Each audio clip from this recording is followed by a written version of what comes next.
Okay, we're going live. We're making art. Where is my screen? Here we go. Hi. Welcome everybody. I'm so excited to be here making art on YouTube again. So, hi Marissa. Oh, heck, it happening. Welcome. I'm so happy to be here. I am so cold. Oh my gosh, it's so cold.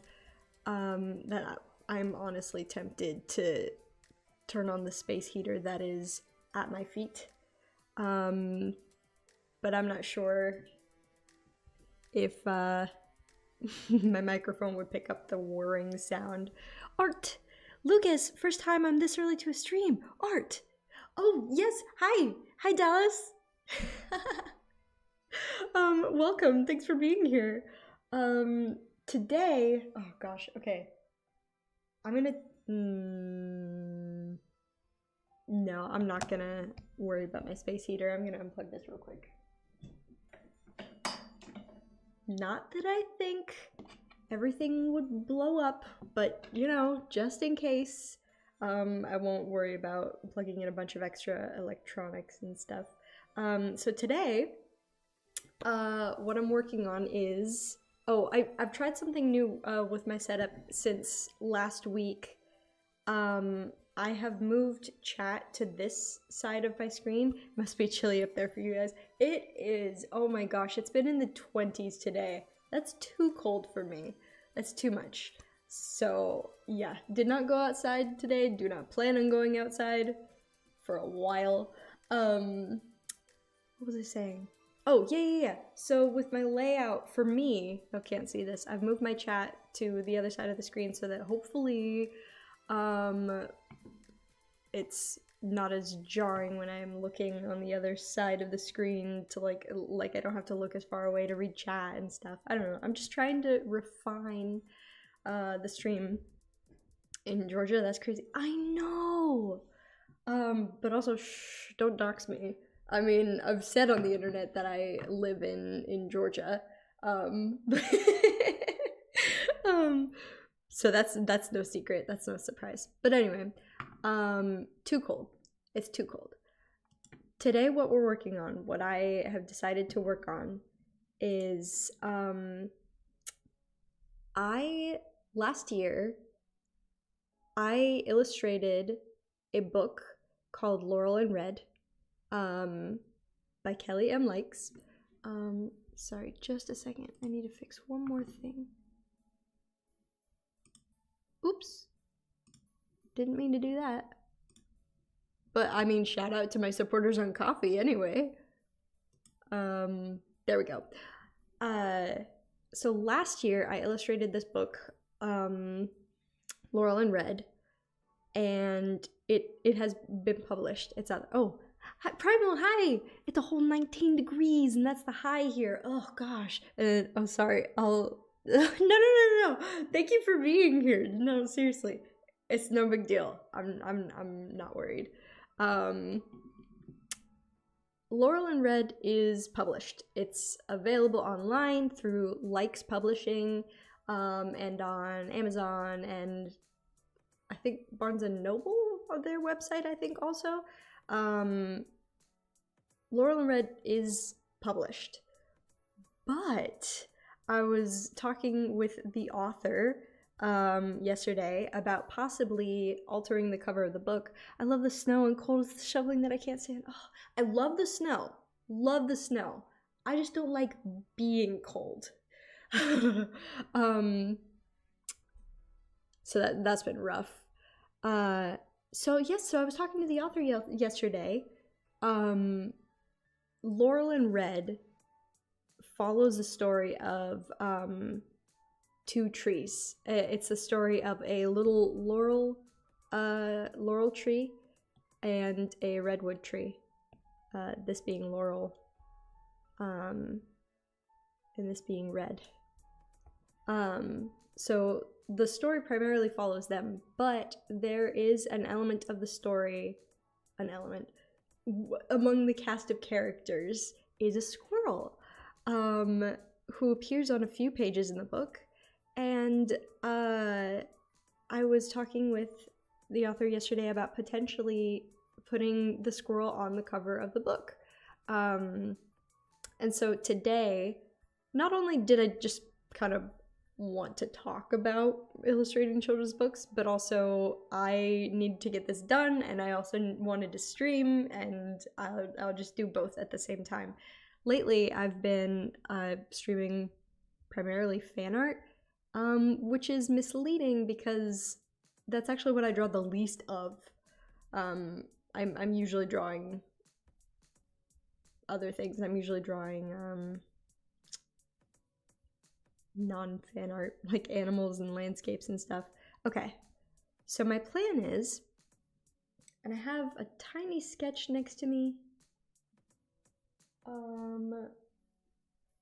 My plan is to, I have no idea where this is going to go on the cover. I just have the cover brought up kind of for me, for guidelines for me, so I can remember the layout and everything. My plan is to make essentially a sort of window for the squirrel to peek through.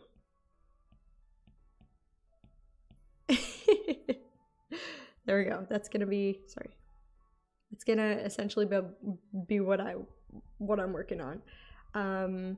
And for reference here, this is the squirrel. This is a California gray squirrel. That's cool, you're doing a children's book. Yeah! So this book was actually published last year, but the author reached out to me yesterday about potentially editing the cover. So that's what we're gonna work on today. Maybe you could put the squirrel poking out of a tree knot. Oh, yeah! Okay, yeah. I have, because, I mean, I've got so much time. I need, so, oh, never mind. Yeah. He's so cute, thanks. So, this is essentially the cover that has been published. What I'm working on today, in fact, I'm actually going to lower the opacity of this layer so I can focus on what I'm doing a little bit. I have no idea where this is going to go on the cover. I am kind of coming up with just a couple drafts. There's a page in the book, this being for, what is the age group? Oh my gosh, hold the phone. I have the book right next to me. I don't know why I didn't think to show it, but here it is. Oh gosh, it's showing up as like solid orange on camera. I don't know why. But anyway, this is Laurel and Red. By Kelly M. Likes, illustrated by me, by Hannah Staley Foster. I love this book so much. I was so happy to work on this book. So you can see, here's the squirrel. Da-da-da. I love this book. I loved working on this book. And so I'm more than happy to, I'm excited to actually keep working with this author. There's this, and actually I don't know what I am and am not allowed to share. But the target audience for this book, this is for like grades 2 and 3. And there is a page in the book, I'll just show you, that talks about the life cycle of this tree. And so, honestly, with your style, I'm not surprised in the slightest you'd be commissioned for a children's book. Oh, thank you. It's literally my dream job. So on that page of the book, actually I should probably leave this out for reference. On that page of the book, the life cycle of the laurel tree, there's this style of clearly defined circles, and so I'm gonna make 2 drafts of this squirrel. One where the squirrel is in that same style of peeking through just a very clean, simple circle of a window. And, oh, is that music too loud? I'm worried that my microphone might be picking it up. I was having a weird audio issue earlier where my microphone was like picking up the music a second time. So let me know right away if the music is too loud or weird or something. What was I saying? Yes, okay. So I'm gonna make 2 drafts of this squirrel. One where it's just a very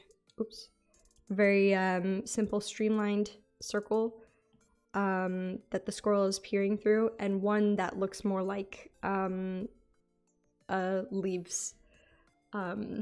So yeah, it shouldn't be too difficult.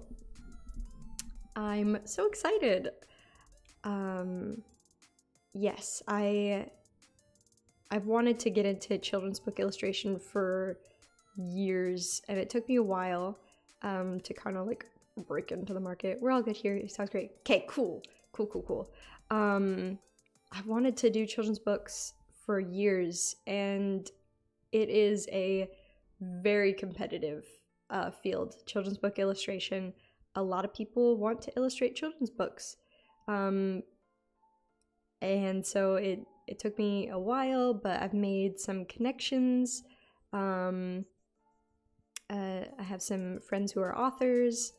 And honestly, illustrating Laurel and Red was the first book that I ever illustrated, and illustrating that has opened new doors for me, which is very exciting. I later in the same year, or maybe it was the year after, illustrated another book that I also have next to me. Oh, I'm so sorry. This has been on webcam this whole time.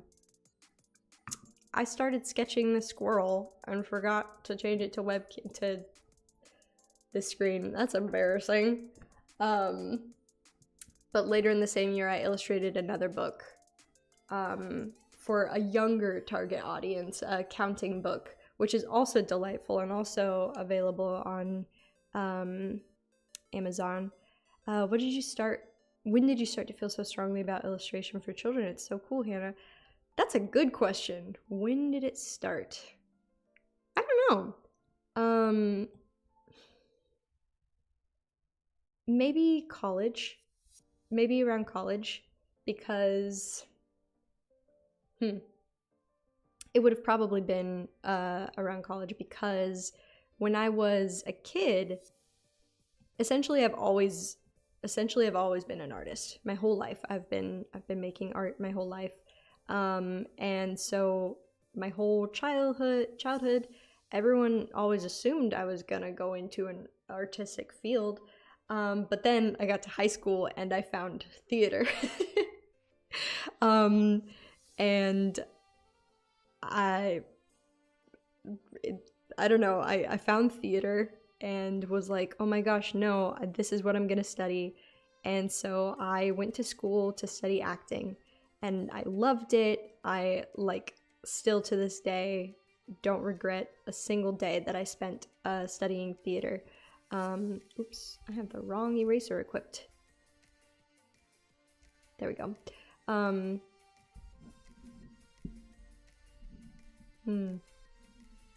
Microphone is doing the thing again.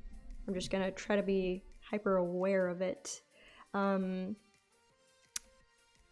Yeah, I don't regret a single day. I'll be lurking for a minute. You can go pick up dinner. Ooh, be safe, have fun. I loved studying acting. That was specifically the degree that I was working on.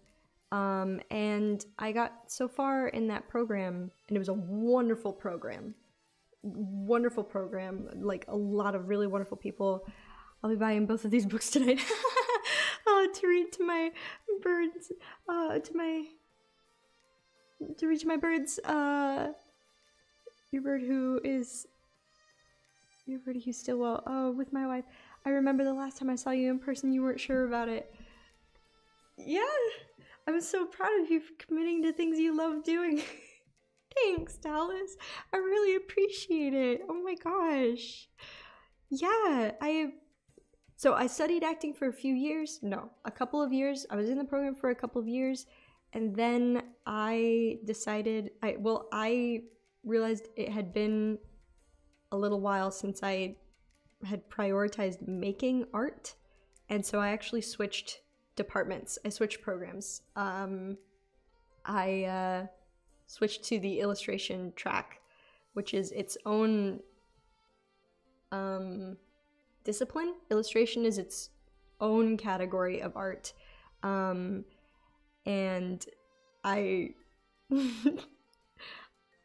I learned essentially very quickly that there's no such thing as a children's book art style, because children's books have been illustrated in an extreme variety of art styles. Children's books are the field, not the medium, not the style. And I don't know, there was a day we had a guest lecturer in one of my art classes who was a children's book illustrator, and she talked about the field. She talked about how competitive that it is and how difficult it was for her to start getting work. But she also talked about it being rewarding, and I've always loved children's books, so maybe there was a time when I was younger that I considered it also, but I didn't seriously pursue it until then in college. Yeah, that's kind of how I got into, no, that's how I started. That's when I got interested in children's books. Since that, though, I then dropped out of college. Oh, I know. Maybe it's just... Okay, there we go. Maybe the music audio was just loud for me. That should be better. What was I saying? Gosh, the ADHD, my attention, I'm a little all over the place. Bird's friend is pronounced like best friend. A silly meme we do in the house. Oh, okay, your bird's friend. Got it. So cool. From one passion to another. Yeah, it was great. I'm really happy about it. Oh, I know what I was saying, was that I dropped out.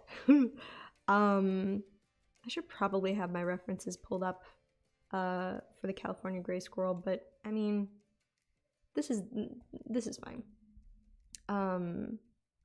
Yeah, I was in, honestly, I think I was in the illustration program I was on the illustration track for probably less than a year, and then I was like, you know what? I don't need school. Not all of my professors were happy about it. One of my art teachers was like, is your husband in the art field too? No, he works I don't want to say he works a boring grown-up job, but compared to what I do, it is. So no, we met in the theater world, but currently he's not in an art field. So yeah, when I decided to drop out, it was because I was starting to get, it was for a variety of reasons. I dropped out of school for a variety of reasons, but when I did decide that I was going to be done with school, I told some of my professors, and not all of them were happy with me.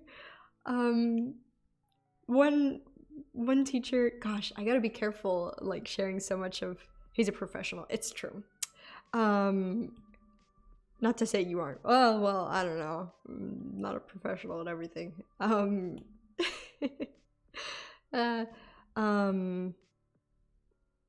making it up as I go, I guess is what I mean. Professional being like, yeah, technically this is my job. Doesn't mean that I'm an expert or something. I don't know. Okay, let's see. I think I like, of these two sketches, I think I like this one more, because you can see his tail a little better. One of my professors, when I told him, hey, I'm gonna quit school for a while, I don't know if I'm gonna come back to school, he was like, oh my gosh, you know, he essentially was like, good for you. And he was proud of me because I was dropping out of school to keep making art. But another professor that I told essentially was like, are you sure?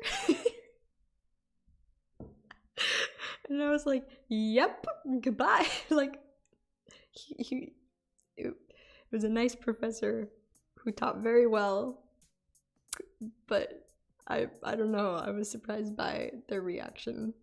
Okay, yeah, I'm gonna ditch that sketch. I like this one a lot, and now I'm gonna make one other sketch, but make it more... Actually, hold on. Let's just do this. I can literally just do the same thing. And then we'll just put leaves around it. Yeah. Okay, cool. I like this. Yeah, so anyway, that's the story. Is I was gonna study theater, and then I changed my mind, and started to study art, and then I changed my mind about school, and then a million little things happened in our lives, and now now I do art. Now I do art full time, and it's great, and I love it. Okay, let's see.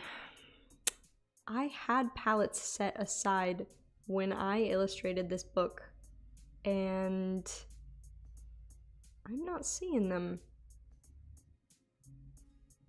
Oh my gosh, I think I deleted those palettes. It's fine. The wonders of the color drop tool.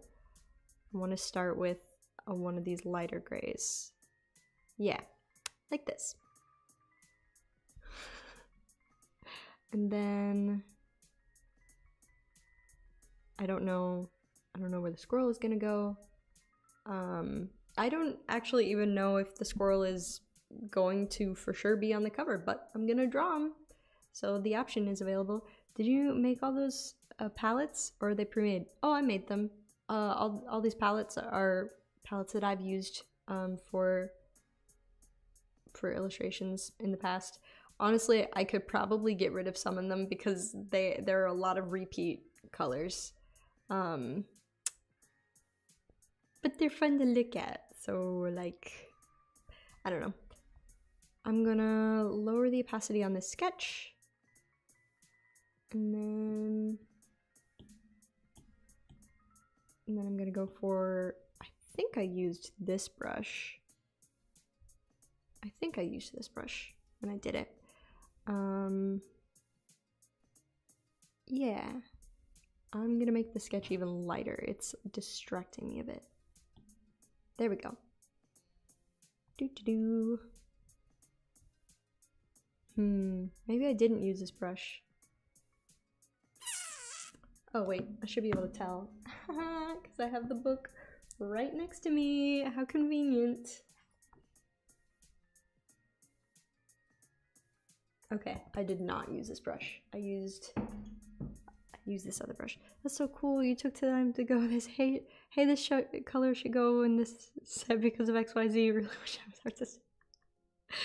Oh, well, thanks. I mean, it was also more so to just like keep track of colors. I didn't want to lose,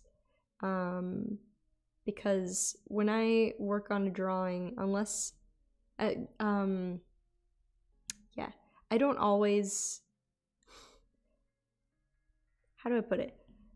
Whenever I work on a new drawing, I tend to make colors from this screen. And so I adjust like the saturation and then how light or dark it is and like the hue. I adjust it from this screen, and then if I like the color enough, then I will make a palette and add the color to the palette. So honestly, it's more so just for organization, but it is fun. It is fun to look at as well.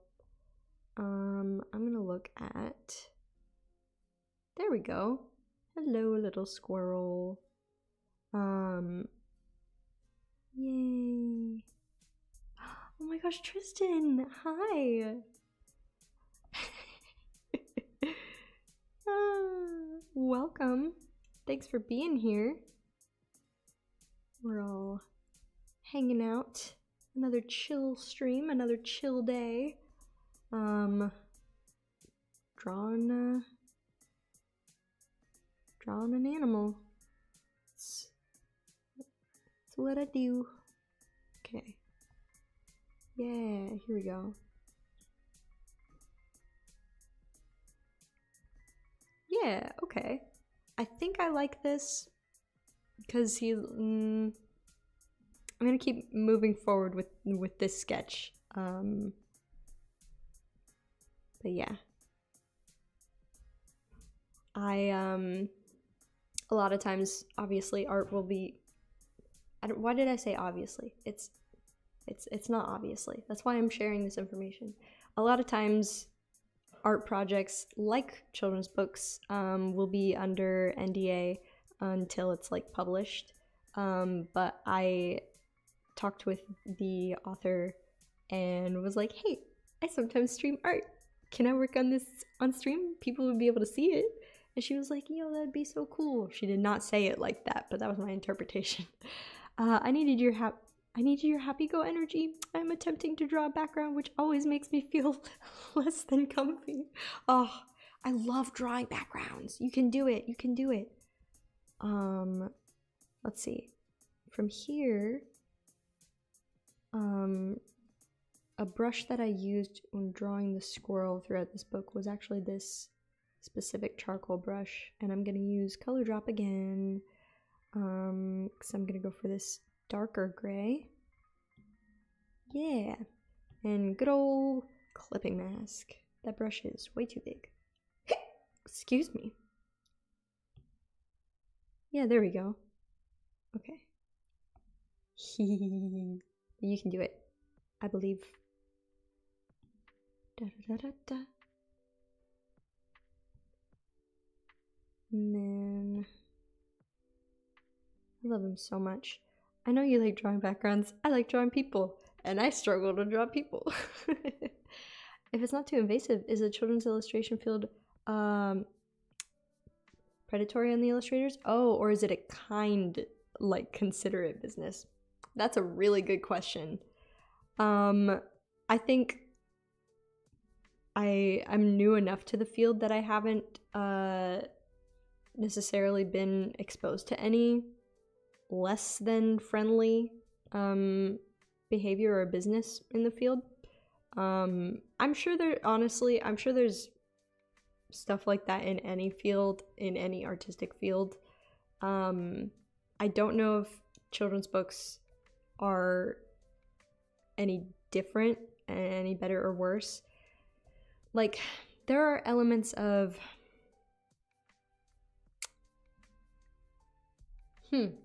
that's a good question. I know a few things to look out for. For example, literary agents or illustration agents, just like with film agents or really representative agents of any kind who help their clients find work in exchange for a fee, a commission. I do know to look out for. I currently don't have an agent. I would love to have an agent one day. That's not necessarily something that I'm pursuing in the near future. But one day that would be really cool. Just because there are so many benefits to having an agent. But something that I know about that aspect of the field is that an honest agent, an agent you can trust, won't ask for a fee up front.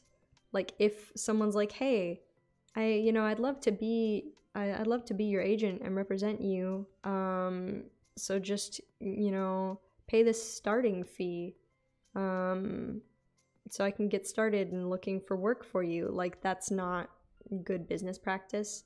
I've been told that a trustworthy agent won't ask for a fee up front, but will only get paid when you get paid.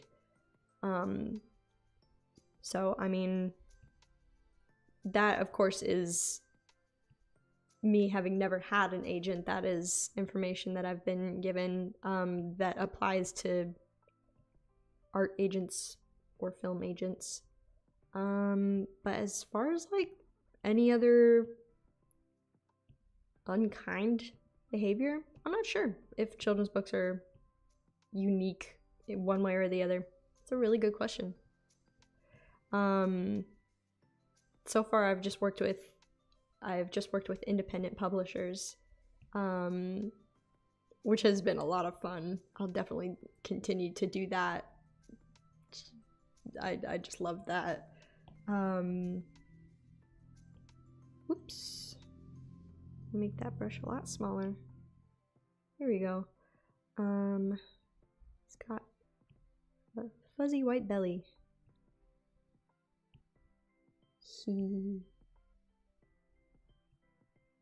But yeah. Does that answer your question? I hope that answered your question.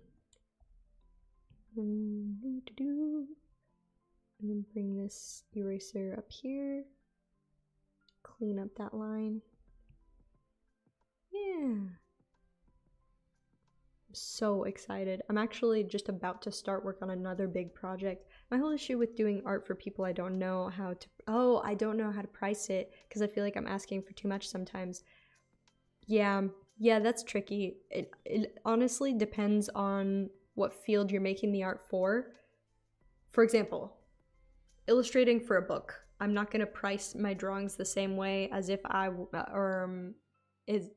not going to price necessarily the same way as if I were selling individual pieces in like a gallery, or pointing to these abstract pieces back here. Like there are all these different ways to price art. I'm gonna draw a little circle right here because his big dark eye is gonna go in that spot. Yeah. Yeah. So like children's books, not just children's books, actually any sort of illustration, publishing art, editorial. So like illustration for magazines and articles, illustration, what else is there? Where else do you see illustrations? A lot of places. You see illustration in a lot of places. But it's typically priced by how much space it's going to be taking up. So for example, a quarter-page illustration, a half-page illustration, a full-page illustration, or in the case of like an actual book, a full spread, which is 2 pages, 2 full pages. So typically, and then also a cover is sometimes is also priced differently. It did make sense.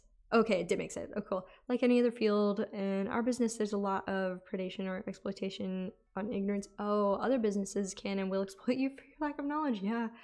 Primal says, like, I made a tattoo design that didn't take me super long and it wasn't too big, but my dad said I was underpriced, or said you underpriced it even if it was for a distant relative.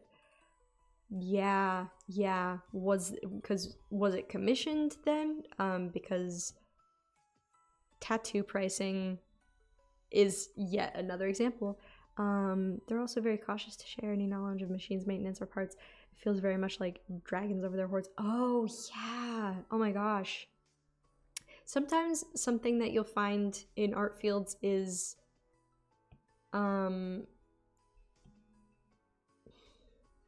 actually it sounds kind of negative, but sometimes you'll find artists who are like afraid to give advice because they feel like if they give advice to other artists, then they'll be losing out on work themselves, which is sad to see, I think. Actually, that's a whole other can of worms. Just talking about pricing art. So the way that illustration would be priced, pages or covers or anything is so different from, say, fine art. So like something I would sell in a gallery. That I would price it, in my experience, other fine artists that I've worked with one-on-one, like mentors that I've had, and also my own stuff, because I have had art in galleries before. I've actually sold art in galleries before. I've dabbled in that field a little bit, a tiny bit. That art is instead often priced by the square inch. When you're selling original fine art pieces, I mean, you've got artists who will make these giant paintings that either take years, or like an artist might make a giant painting that takes them less than a week. Or same with tiny art. Like, you know, someone might spend so much time on something, and like when it comes to fine art, you shouldn't price it according to how long it takes, but rather by the square inch is like the most consistent like way to price it, maybe. Oh, I'm totally falling behind on chat, by the way. Primal said, sorta, I didn't actually apply the tattoo itself. Yeah, okay, yeah, just made a design of what they wanted to, or so they didn't have to describe it. I will say, though, the design was pretty basic, but hey, money's money. Yeah, I've done, I know what you mean. I've done tattoo design commissions, before. I'm not a tattoo artist at all. Never will be. That's not my field. But I have been commissioned to design tattoos for someone that they can then take to their tattoo artist and be like, hey, here it is. This was what I'm going for. I need to pick a darker gray. I need to go for this gray. There we go. Yeah, here we go. I'm actually gonna switch to this pencil real quick. I am probably not a good example when it comes to pricing tattoo designs, though, because although I've done it, I have no idea if I'm pricing that fairly. Because here's the thing. A whole other element to pricing art is whether it is for private or commercial use. For illustration, most of what I do is for commercial use because I've been commissioned to make this art, but then the author is then going to sell it commercially, print it and sell it in the form of a book themselves. If I was hired by a company to design a t-shirt, but then they were gonna turn around and sell that t-shirt, then that would be commercial work. Same with any sort of editorial. It was a half male lion face, then half sunflower. It was so basic. I made another design where the male's mane was the petals, just to do something more creative. I'll put it in the Discord. Yeah, I want to see that. What was I saying? Oh, yeah. You have to take into account whether it is for private or commercial use. If I've been commissioned by someone to draw a portrait of their pet, but they're not planning on selling it necessarily, that's for private use. If I am commissioned by someone to draw a portrait of their pet or something, but they want to put that on a t-shirt, if it's still just for them or a family member, then that's still technically private use, and I'm not gonna price it differently because they're not planning on selling the art. I've done a few tattoo designs and I know I underpriced myself. Oh yeah. It's 100% just so I get a little reimbursement for my time, not because I do art for a living. Yeah, I get that. Yeah, the tattoo design commissions that I've done, I'm actually not gonna tell you my prices for that because I don't advertise those commissions. It's just been people I know, you know, like, hey, reaching out specifically. Let's do this funny little nose. I love him so much. I'm not in the art field, but anytime I've commissioned artists for our business, I never negotiate down with them for their work. I may ask for flexibility, but I'm a firm believer that if someone is too much, then I simply don't use them. It's a respect thing for me personally. The artist should value their work in my eyes. That's excellent. That's great. Absolutely, that's like the ideal mindset whenever people are like, if someone can't afford an artist and they turn around and say, oh, that art is too expensive, then I think they have it a little wrong. It's just that that art is out of their budget. So I really appreciate that mindset. In fact, in commercial work, something that I encounter with a lot of small independent artists doing private commissions is that I just lost my train of thought. I started a sentence and then immediately lost where it was going. Something about mindset, like, I know what I was going to say. I see the benefit of maintaining consistent prices. As an artist, I see the benefit of maintaining consistent prices for private work. Simultaneously, it is not unheard of for artists, such as myself, to inquire about, for commercial work. I'm once again talking about commercial work. It's not uncommon for an artist to inquire about the company's budget before determining if they're going to accept the job. There we go. I just posted it. Yes. I'm going to check it in a minute. So like, I, as a children's book illustrator, have minimum rates that I'll try to work for, but whenever an author reaches out to me, I don't immediately necessarily say, these are my rates. First, I would ask, what's your budget? Because if it's like, I keep forgetting to switch to the right brush. If it's like a huge publishing company that wants me to do an illustration that's going to appear in an article and like thousands of people are going to see it or whatever, and they have a budget set aside to commission an artist for it, and I ask up front, what's your budget for this project? And they tell me, this is my budget, then I can determine whether or not I feel that that is proper compensation for my work. And it's totally appropriate and common and normal for me to, as the artist, to ask that up front, hey, what's your budget for this project? Because I'm not going to, although for private commissions, I try to always charge the same thing. If someone approaches me wanting a pet portrait, I'm like, within certain parameters, I'm gonna try to charge consistently.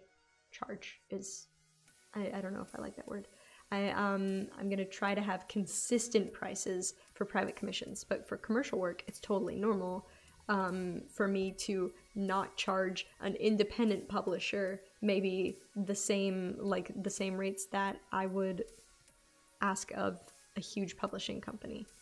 Like, I don't know. So that's just a little peek into illustration world. Does that all make sense? I feel like I'm a little all over the place. I keep jumping back and forth between different topics. But yeah, so anyway, Dallas, I appreciate that mindset of, if it's the mindset of, this is the artist's rates, and if, you know, I can't afford that, then that's just out of my budget. It's not like, your squirrel is so cute. Hi, Annie. Good luck with your projects. I've got to go, but you're awesome and are doing such a great job. Thanks, Annie. Oh my gosh, you have a great day. Oh my gosh. You have a good one. That made me so happy. Okay, let's see. I think I'm gonna go back in with the pencil here. Thanks for that. I'll stop asking a load of questions. Sorry to add to this distraction. No, this is like the whole point of the stream, is to chat while I'm drawing. So I appreciate the dialogue and asking questions. Yeah. So yeah, if more businesses would have that attitude of, well, these are the artist prices, and it's not that they're asking too much for their art, it's just that their art is out of my budget, you know, I think that's the better mindset to have. And then it's also common and normal and expected that the longer an artist has been working, getting work, they should raise their prices over time. The demand for their work, like,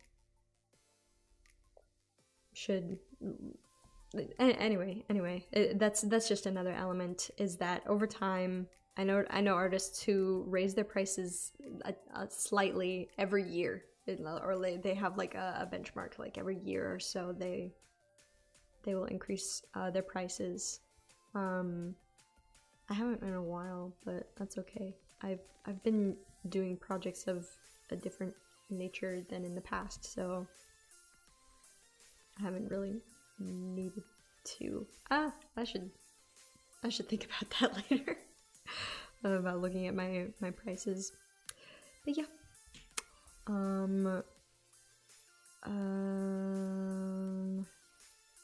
Something about this is off.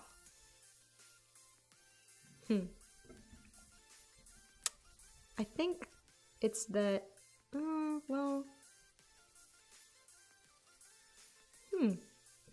I mean, I haven't worked on the tail. I went back on the tail and used a pencil brush. This is such peppy music for something so chill as this stream. Okay, let's see. I don't know what color I used for the eye here. I used a dark color.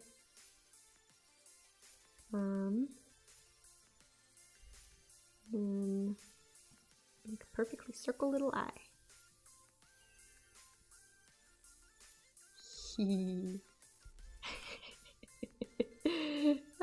Look at him. And then, how did I do this?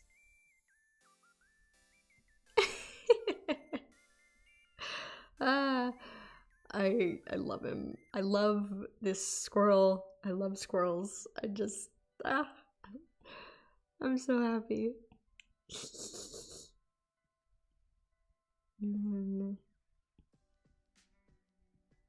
here we go. Yeah.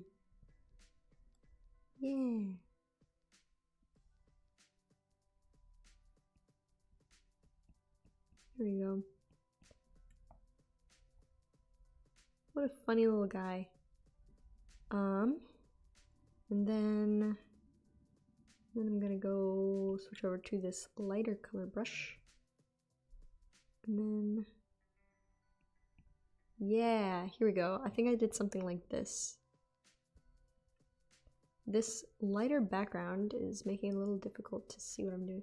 Squirrels are zany little critters. They must be chubby where you're at because of the cold.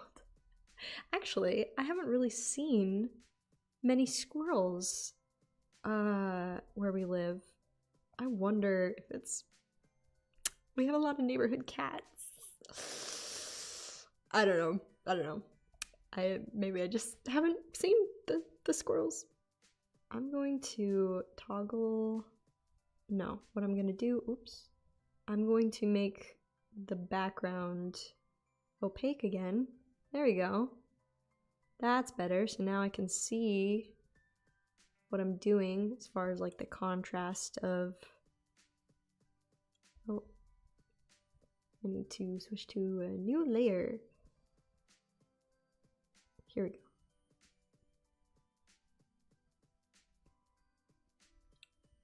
Yay, here we go. Maybe the cats are chubby instead. Maybe. Oh my gosh. I'm afraid to look too closely. You know what, maybe it's just that I don't go outside enough. I just haven't run into the squirrels. We have squirrels and wild rabbits here. Ah, I love that. It makes me so happy.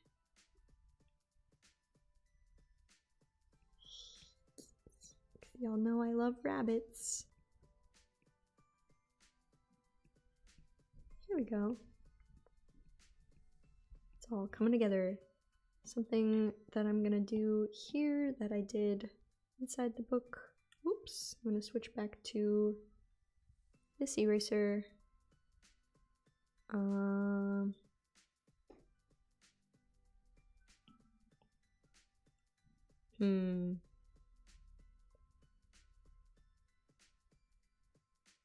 All right, let's do it like that. And then switch to pencil eraser. Like this. Yes, yes, yes, yes, yes. There we go. I like adding that little swirl. I don't know, something about it makes me happy. Yes. And then we'll keep going around. Honestly, this is going a lot faster than I thought it would. Granted, okay, I work a lot slower when I'm streaming. I'm sure that comes as no surprise because I'm sitting here chatting and I get distracted and I stop and I talk about something for a while, and like, so of course I work slower when I'm streaming, but I like streaming and I want to keep doing it, so I'm both very pleased with this background and annoyed. Well, I'm proud of you. How about that? Didn't think of that, did you? Got him. Anyway.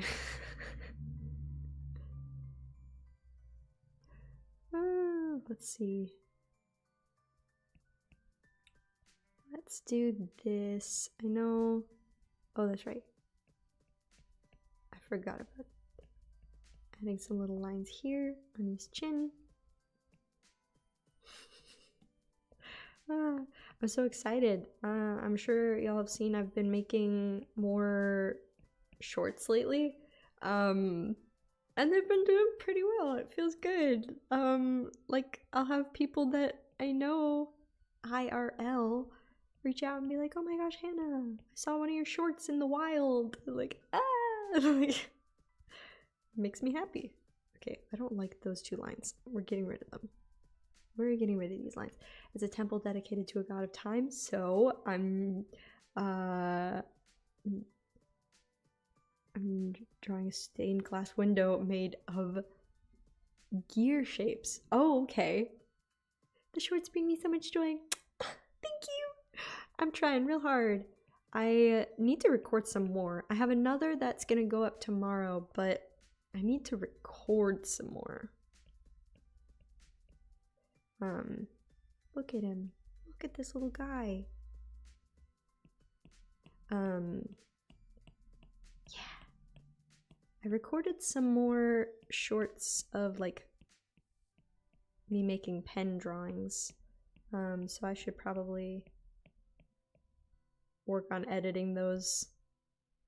Oops, what's going on here? Okay, it looks like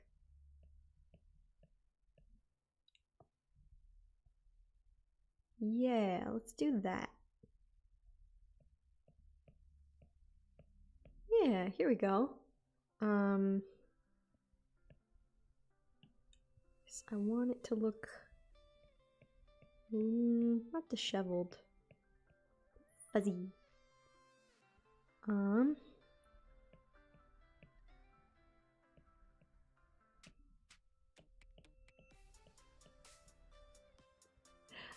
Hey Hannah, I know you mentioned we could buy off Amazon, but is there a seller that helps you most or someone that gives you the most profits when I buy those two books? Oh my gosh. First of all, it's really sweet of you to ask. Second, another little tidbit of information about the children's book illustration field. Typically, the illustrator does not get royalties. I won't benefit more or less depending on where you buy them. But if you can help it, it would help my friend the author the most if you purchase, I think specifically through her website. If you look up Likes Publishing, does she have her website listed? I think, yeah, okay. So Likes Publishing, one word, likespublishing.com is going to be her website. I honestly, before I make assumptions. I have no idea if she will make a slightly bigger profit on one platform versus the other. I have no idea, but I don't get royalties. Let's see, I've returned from the old fried chicken run. Yes! I also want to clarify, I'm not complaining that in the business artists typically don't get royalties, because I get paid up front. The way that illustration typically works is the client commissioning me pays me for my work whether their book sells or not. So an independent publisher, I guess you could consider that a risk. It's an investment. When I am commissioned to illustrate a book, like there's this whole process, contract, like and everything. But authors, publishing companies found it and found you. Honestly, in a way, I'm happy you don't get royalties. In that field, book profits aren't guaranteed. Yeah, exactly. So like, I receive a payment up front. I receive a payment when the work is completely done. But then that's it. I think in some cases I've heard of, like, if a book does really well, or like more than the client was, better than the client was expecting, I've heard of them giving bonuses to the artists that they worked with, but that's not a common or expected thing.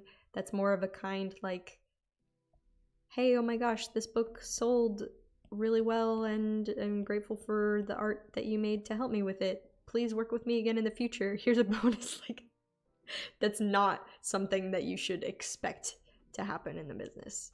That's just something that I've heard of before happening. But otherwise, yeah, I don't have to worry about that. I get paid in the beginning, whether the book sells or not. Honestly, look at this. Look at this little guy. I mean, so this particular drawing of the squirrel is gonna have more detail than these, because these renditions of the squirrel are kind of small. Here he is on like the page is a square. It's a square book. And so I don't know, on the cover he's zoomed in a lot more. If she ends up using this, I like I said, I don't know yet. But I wanted to make the option available. I'm thinking, very demure, yeah. I'm thinking I need to go back to this darker color, and I think I need to darken the tail. I think that's what I'm missing. I'm gonna go back here and do that here. Yeah.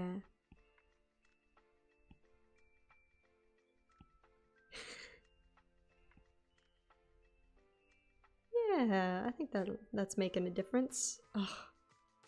I just love this. I love this. I'm doing exactly what I want to do. I think they'll use it. Oh, I missed your message. Sorry. And then I'm gonna use an eraser to clean this up. Oh, you know what I'm missing? I know what I'm missing.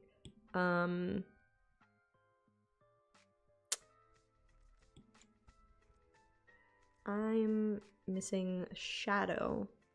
I'm gonna add another clipping mask layer, and then I'm gonna add solid line art, and I'm gonna go in like this. And also like this. I think they'll like the squirrel. Animals are very marketable. I know my mom would be more likely to pick up the book if she saw animals on the cover. Yeah, that's fair. Yeah. It's tricky because the main characters of this book are actually the trees. And then I'm gonna go here, add a shadow under here.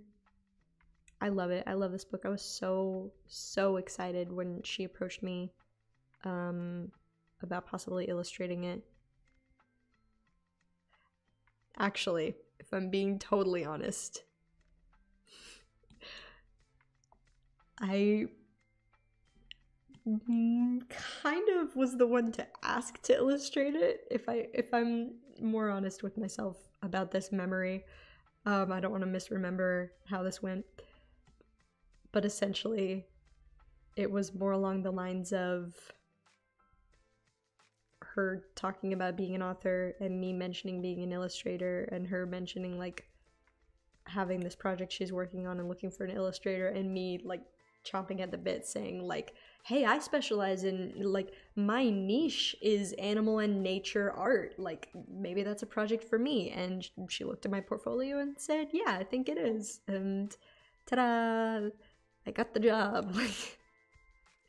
So magic. Okay. Huh. I mean, we can't already be done. That's crazy. Look at him. I don't like the shadow on his face very much. I need to fix that a little. There we go.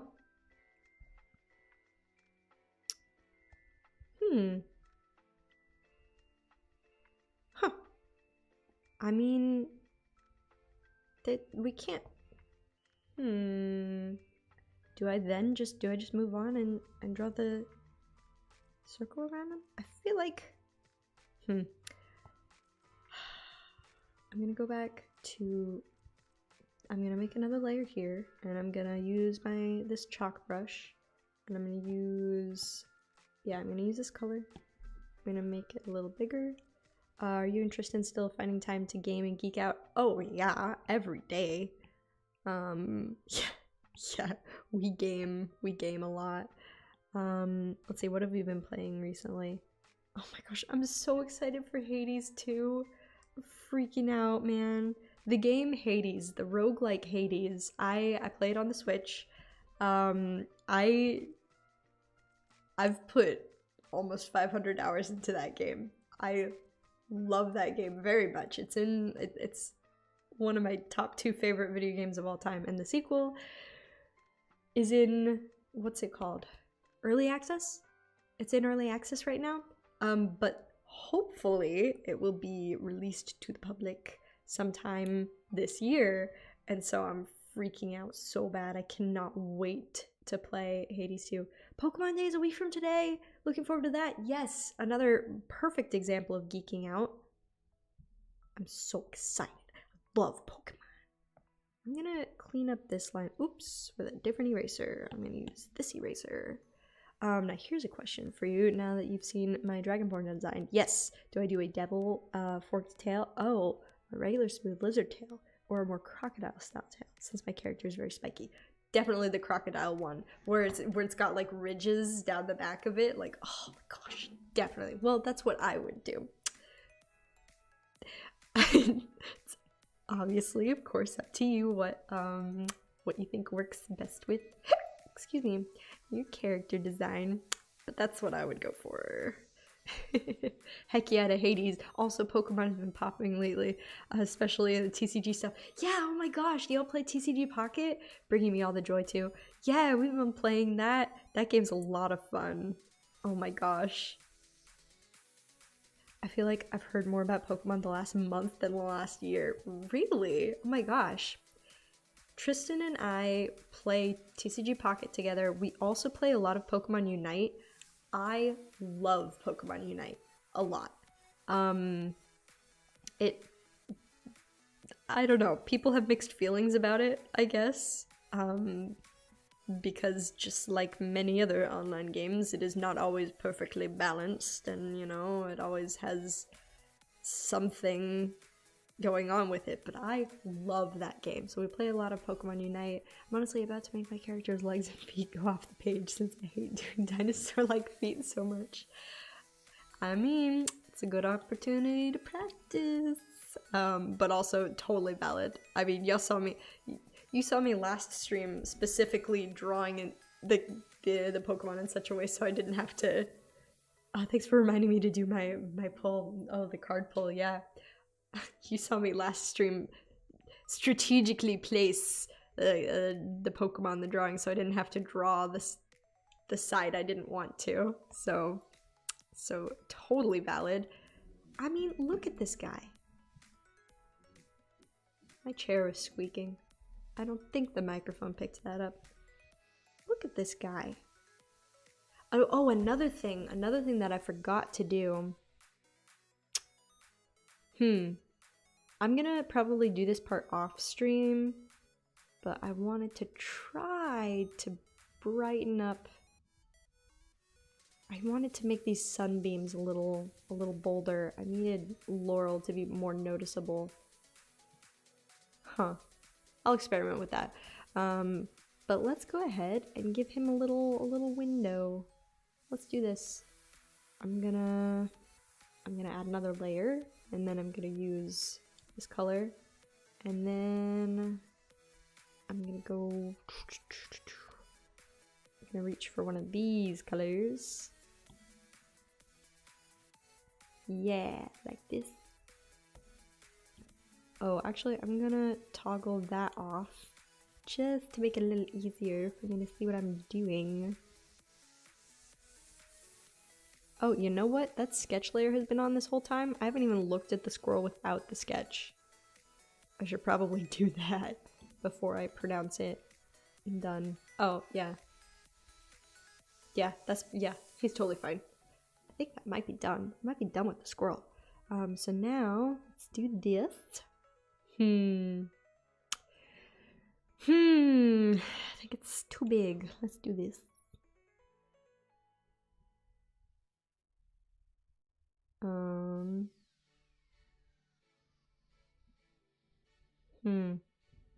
Like that? Yeah, something like that.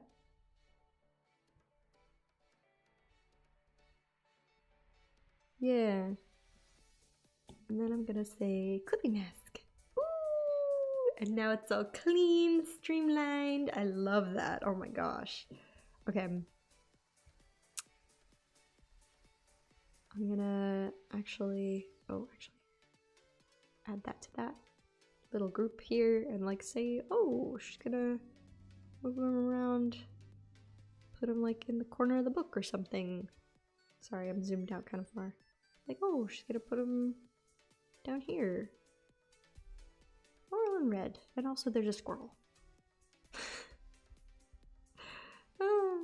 But I'm gonna make the file a little bigger than that just because she might have to adjust it. That's a nice touch. Really makes it have a 3D feel. Yeah. I honestly have a bad habit of not erasing my pencil stage completely. Yeah, but due to my details, they don't really show that much. So I just get lazy and go back and fix it. He's actually popping out, almost breaking the third wall. Yes! The fourth wall? The fourth wall? Oh, okay, let's see. It's just a little guy.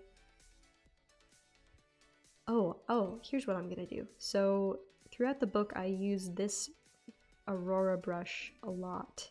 Like you can see that I used it for like a dirt texture. I'm gonna actually do that here. It's a subtle change. I wonder if y'all can see that. Yeah, let's do that. Oops, the fourth wall. Come on, Dallas.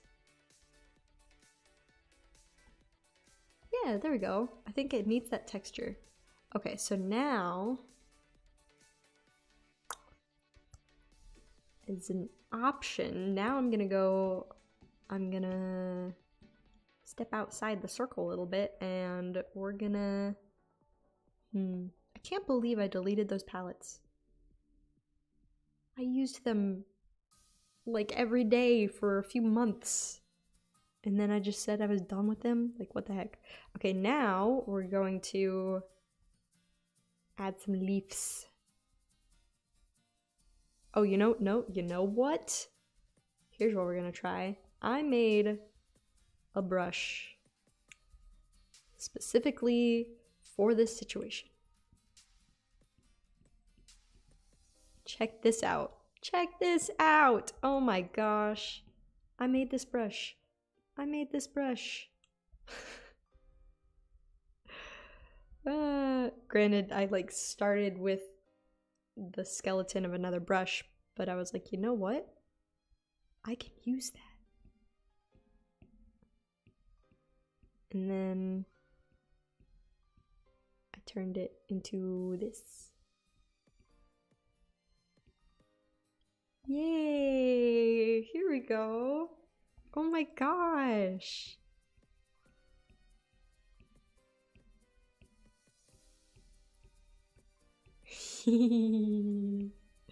Oh my gosh, I'm having so much fun. Yay! But yeah, geeking out over Pokemon, over various other video games. Okay, hold on, that's too much. Too much.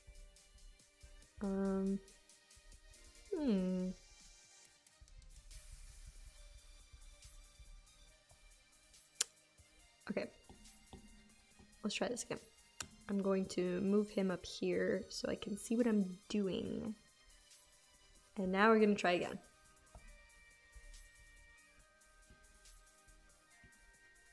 Here we go. He looks like my dad. Okay.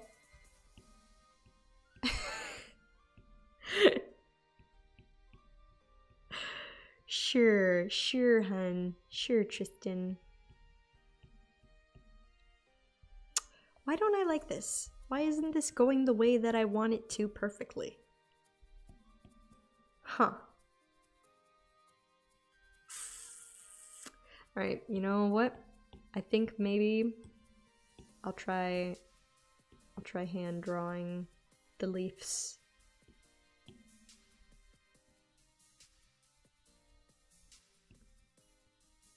And like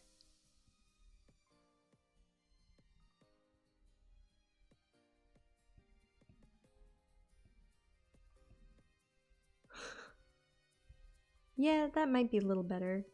I'm just wondering,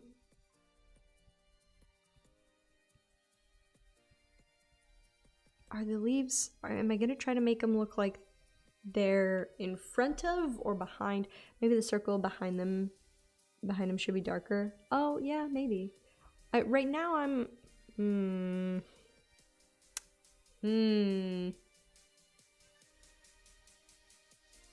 yeah, that's a good question. I was like, oh, I'll just keep the circle the color of like the ground, but like maybe it should be more like, oh gosh, that's not right. Hold on. Ignore that. Hold on.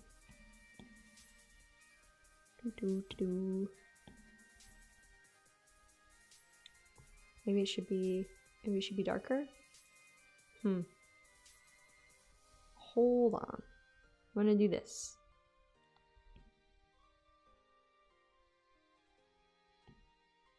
I am undecided whether the leaves should look like they are in front of or behind the window, the circle. I think you might be right that maybe that should be darker as opposed to lighter. But like, these are the questions. Where did that green go? Why didn't it save the green that I was working with? Honestly. I gotta bounce, but take care, stay warm, be safe, Hannah. Hope all of your loved ones are well and safe. You too, Dallas. Thanks so much for hanging out. I appreciate it. I hope you and your loved ones are well and you have a great day. Let's see. Primal says, I like it in front personally. Yeah, he's peeking out through the leaves. Yeah, because otherwise, if the leaves are behind the circle, it might look too much like he's on a button or something. My toes are cold. It's too cold. It's okay. It's okay because after stream today, I'm gonna make some hot chocolate. I'm very excited about it. I tried some fancy hot chocolate the other day. It's like with like sea salt caramel or something. Pretty good.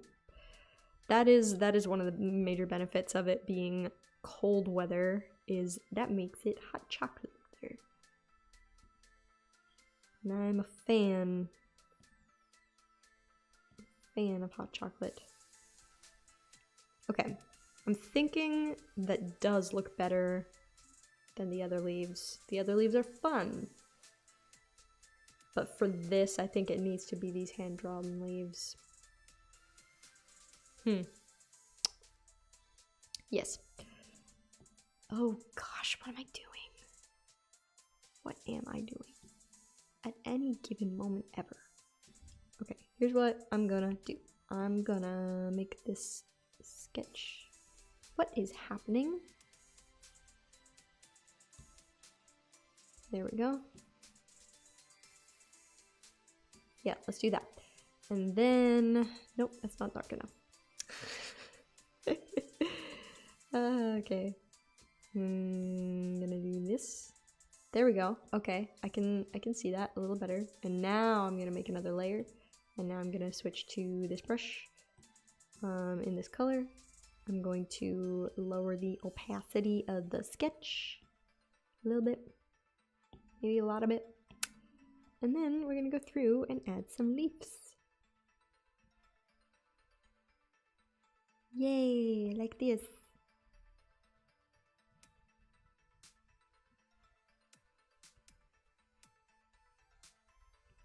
I will go through and color drop in a minute. I won't lie, one thing that's making me not draw is I get super comfy in my chair at my desk because it's a leather recliner and it makes me just want to chill there instead. Yeah, honestly, seriously. We have a kotatsu, like a Japanese heated table. We have a kotatsu. Oh my gosh, I spend so much time at that table.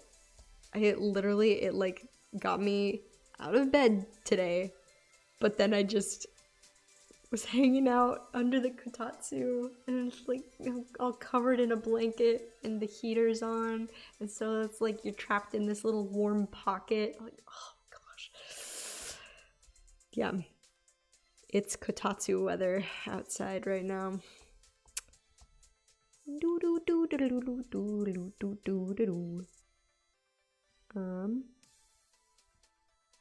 Here we go. What I'll probably do is like make a layer, excuse me, of leaves. I'm probably gonna make multiple layers of leaves. That'll add a little depth. I'm not gonna draw them all on the same layer. Yeah. That makes sense to me.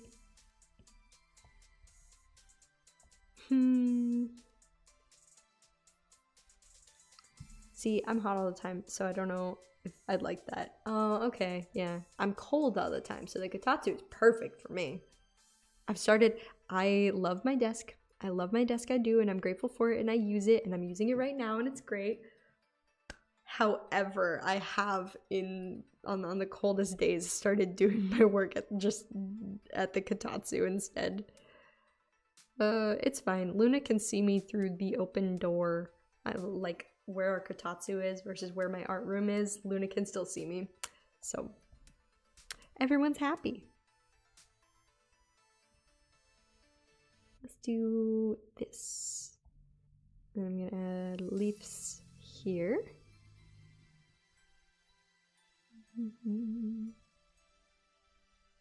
Oh, I don't like that leaf.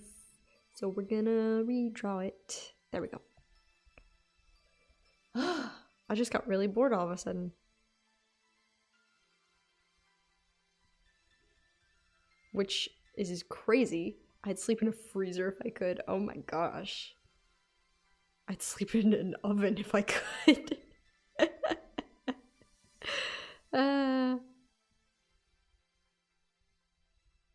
I should clarify, because I just complained about being bored. I love what I do and I'm having a great time. And that's completely sincere. simultaneously, that can be true, and I can also be a little bored at the same time. Maybe I'm not bored. Maybe I'm tired. That's also quite likely. Is everybody making sure to drink water? I know I am not. I'm horrible about remembering to drink water. Tristan literally today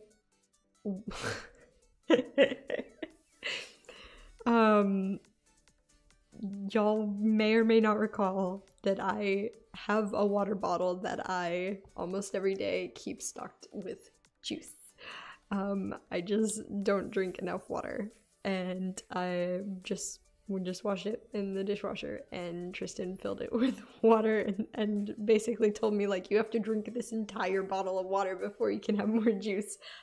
I forgot about it, and this full water bottle was sitting on a table, and I poured a glass of juice. I have a problem. I might have a problem. It's fine. It's not like the juice is bad for me. It's just that I'm forgetting, or rather choosing not to drink water. The juice itself is not bad for me. The juice itself is, in fact, good for me. However, it's distracting me from drinking water. Anyway, if that's one of my daily struggles, I guess, I don't know, things could be a lot worse, you know?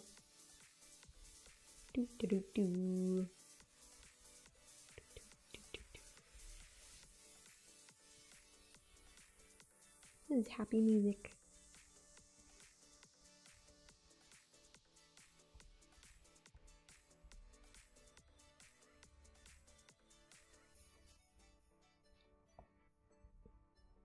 Yeah, this is working. I mean, huh. I think this will work.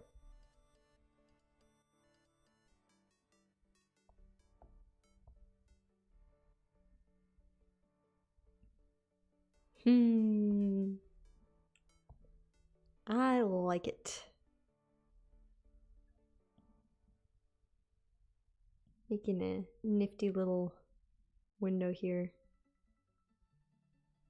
Oh, I forgot to... I just remembered something that I forgot. Oops. Well, I did forget it, and now I remembered it, and it's too late.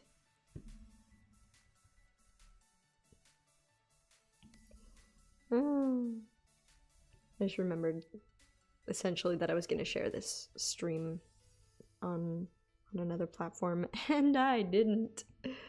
Whoops. It's fine. Look at all these leaves. I'm excited. I like this. I wonder if it's too much. On its own, if this was just a drawing on its own, then of course, I love it. I love the leaves. But if the squirrel, this is going on the cover, I think it might be too distracting. Genuinely. Okay, so here's then, this is what my plan is gonna be then. I'm going to finish the leaves. I'll toggle them on and off when I'm done with the leaves. And then,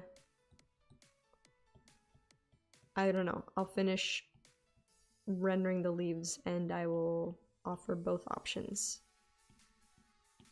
That's gonna be my plan. Oops.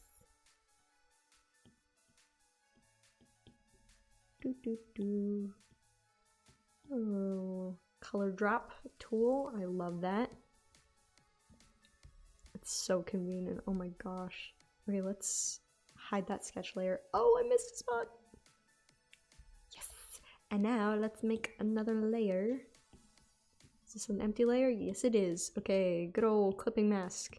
And then we're gonna go back to this brush. And then I'm gonna, oh, I missed some more spots. What the heck? I can't believe this. Did I actually get... Okay, okay, cool. I think that's it. And now we'll go clipping mask. And then this brush. Okay. And then it's a very subtle change. In fact, let's darken it. Let's make it a little darker. And then the leaves on top of these will be lighter and it will add depth. Yeah. Okay, cool. Now, another layer, and we'll go back to this line art brush and use a lighter green to make more leaves. Yes. Like this. Although I don't want to mess that up. There we go.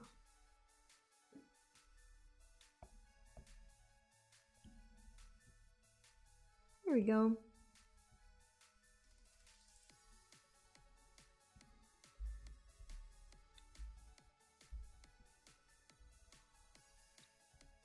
Yay.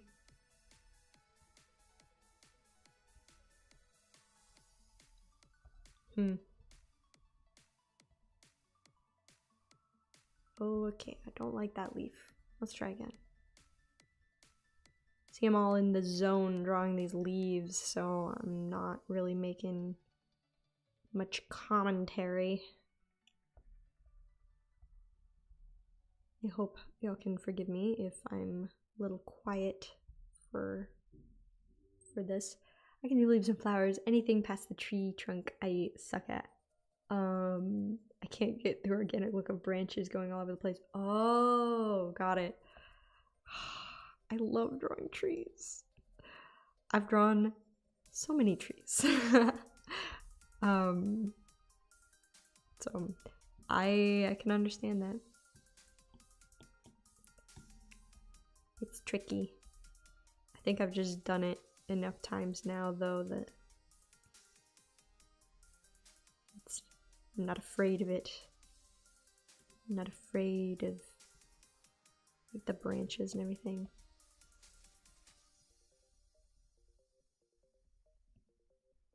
Let's try that again.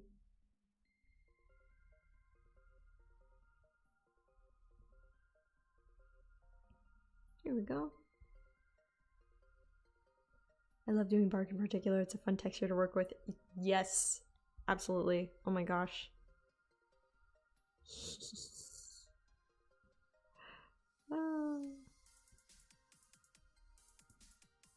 I think after finishing Laurel and Red, I took a break from drawing trees because I just illustrated an entire book that was just trees.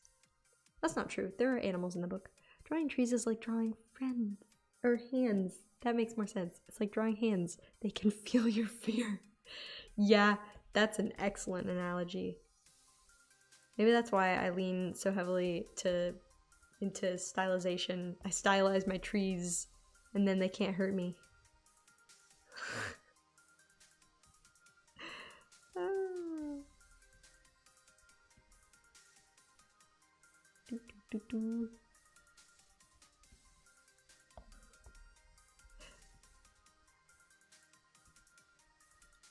The only tree I like drawing other than stumps are acacias. Oh, and the irregular leaf shape.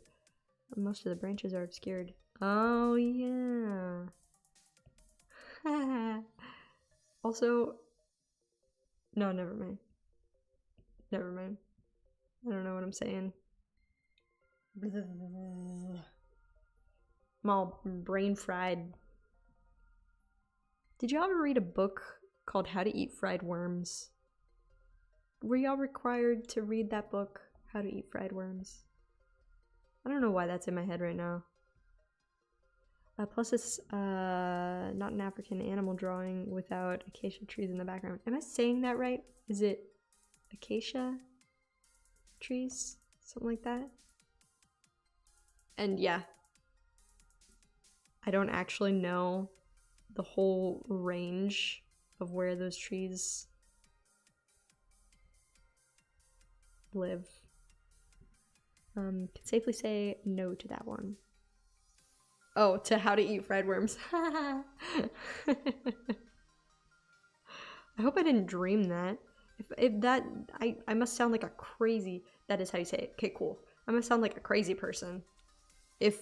Could you imagine if that book doesn't exist? I feel like How to Eat Fried Worms does exist. Like maybe they made a movie out of it too. My gosh, why did I have to read that? Maybe I didn't have to read it. Why did I read it? I don't remember. Hello? Luna hiccuped. It scared me. Whenever she makes any sound ever, I'm like, oh my gosh, she's dying. Because rabbits don't really make sounds. Not many sounds. Oh, I'll have to look up how to eat fried worms. Here's one. Oh, I don't remember the full title of that book. What is the full title of that book? Did y'all ever read a book about a character they called the Schwa? The Schwa, like the phonetic symbol that looks like an upside down E. Okay, hypothetically, I was making a D&D campaign concept. Would you want to hear it? Yes, I would. I love Dungeons and Dragons. A campaign concept. Okay, so are you DMing?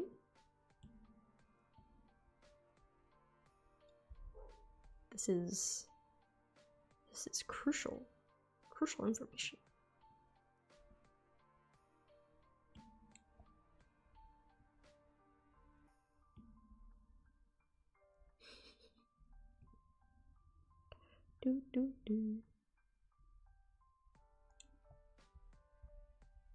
Look at these leaves. So many leaves. More leaves. No. Okay, it would be very homebrewed, but if you ever read Dinotopia or seen it, I want to do something like that. Dinotopia.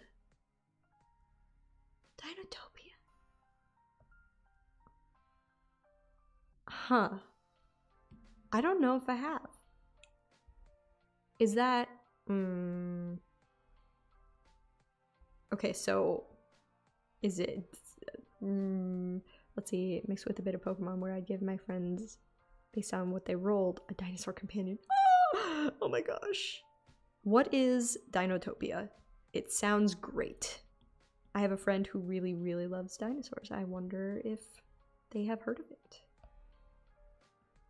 Oops.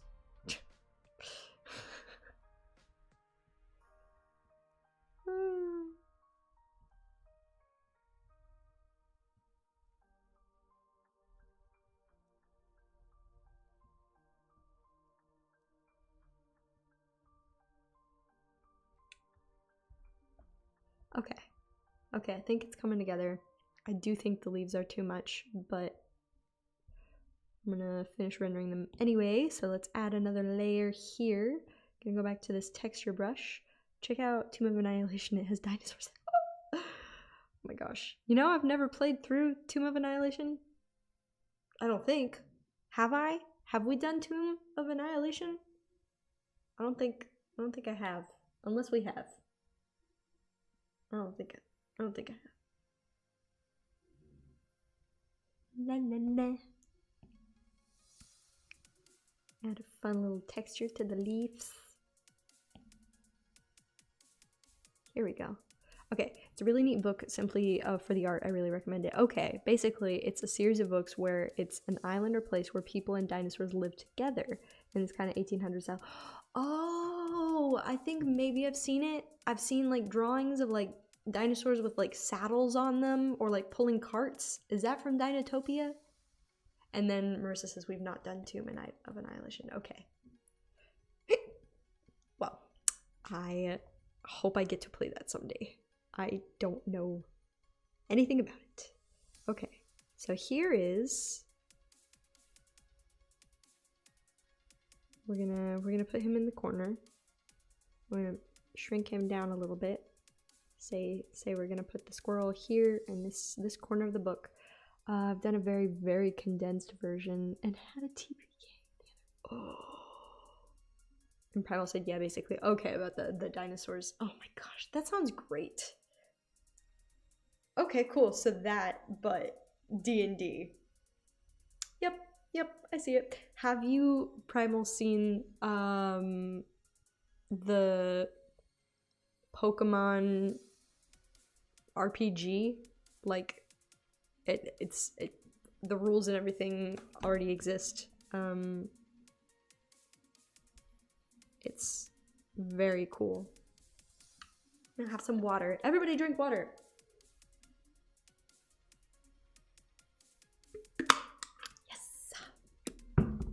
It's good for you. Okay, so say we're looking. Okay, you know what? We're gonna clear away the reference now. Okay. Here it is with the leaves and without the leaves.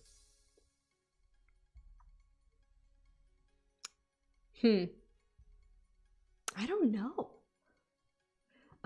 My big twist I want to incorporate towards the end is have people going missing throughout the campaign while looking for a bit of treasure, and when they get to the treasure there will be a dragon. So those would exist. Like, wait, okay, hold on, here's a question.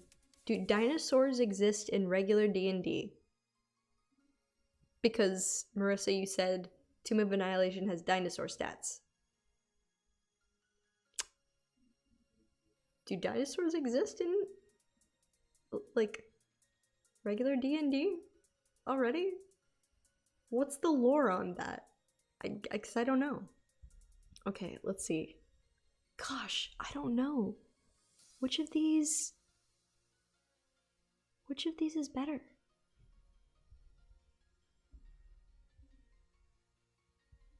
Huh. Okay, here's what we're gonna do. Okay, I'm going to hide the background. Okay, yeah, Tomb is based in Chult, which has dinosaurs. Okay, they just... Whoops. Throwing my phone around. Whoops. Very cool, very cool. Hello? Cool. Setting aside the distraction. My toes are so cold. Okay, so here's what we're gonna do. I'm going to export... Oh, hold on, wait. I don't want to accidentally reveal files and stuff real quick when I open this menu. Okay, so I'm going to... Yeah, okay, I'm gonna...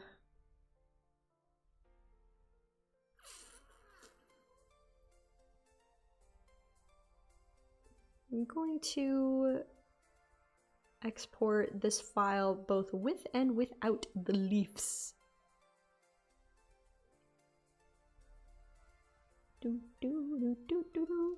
Okay, so I want to make it so it's only people as races to choose. Okay, and limited classes, so as I don't want tons of magic, so that way I could make my buddies think the big bad would be a Rex or big dinosaur, to make it so it's actually a surprise for a dragon to be there. Interesting. Will there be any way though for them to like when they discover the dragon, are they gonna be like, what? How is that? Like, huh, that doesn't seem like, why wasn't I allowed to have a dragon companion?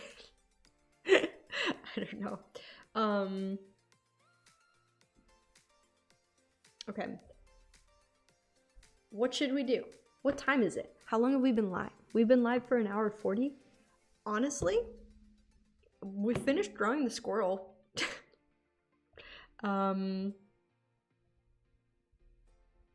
You know, I think I'm actually gonna call it.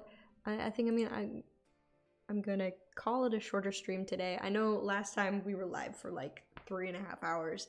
But today, I haven't had dinner yet, and we accomplished the objective of the stream. So yeah, let's call it good for today. Thank you everybody for tuning in. I hopefully will be back to stream again some more next week. Probably would make most people think dragons are myths. Oh, okay, yeah, but IRL, it turns out they're a nearly extinct species. See, that would be cool if it is like mentioned somewhere in the campaign, like, oh, you know, like, so long as it's not completely out of the blue and you feel like cheated. If it's hinted at somewhere early along that people have heard of dragons in fairy tales or something, then that'd be cool. Anyway, I'm gonna call it a stream. Thank you so much everybody for tuning in today, and I'll see you next time. Bye.